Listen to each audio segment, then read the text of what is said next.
নমস্কার, সবাই ভালো আছেন? আমিও ভালো আছি। সবাইকে জানাই রথযাত্রার অনেক অনেক শুভেচ্ছা। আজকে ভিডিওটা হচ্ছে রথযাত্রা উপলক্ষেই। আজকে আমার বাড়িতে যে জগন্নাথ দেব থাকে তারই পুজো করা হয়, ঘরোয়া উপায়ে পুজো করা হয়।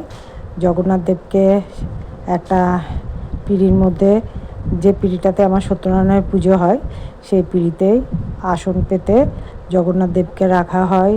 রেখে সুন্দর করে আমাদের গাছেরই ফুল দিয়ে, আর গাঁদা ফুলগুলো অবশ্যই মালা কিনে আনা হয়েছিল। তো যাই হোক, এই যে রঙ্গনা ফুল, এটা রঙ্গনা ফুল দিয়ে, সাদা টগর ফুল দিয়ে সুন্দর করে আসনটা সাজানো হয়।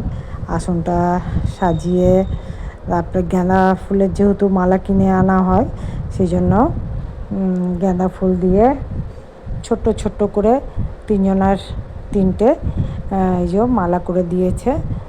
আর বাকি সাদা টগর ফুল দিয়ে সুন্দর করে সাজানো হচ্ছে।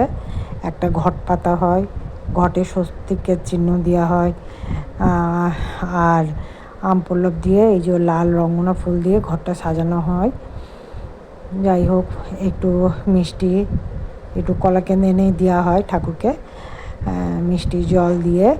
যেভাবে আমরা ঘরোয়া উপায়ে পুজো করি সেইভাবে পুজো করা হয়।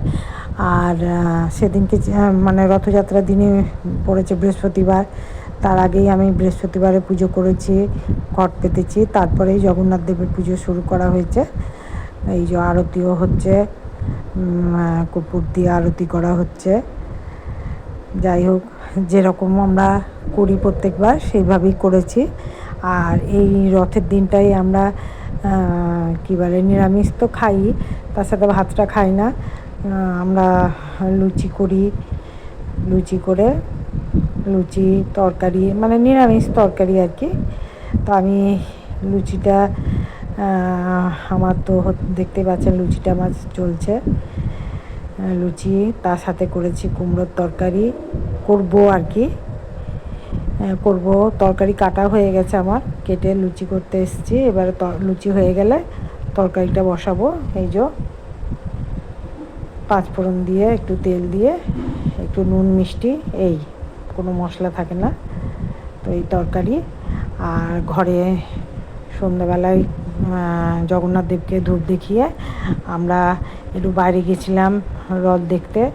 দেখুন বাইরের রথটা, বাইরে একটু রথের দড়িও টানা হয়েছে। আমাদের এখানে দুটো রথ বেরিয়েছে, দুটো রথেরই দেখুন, দেখতে পাবেন।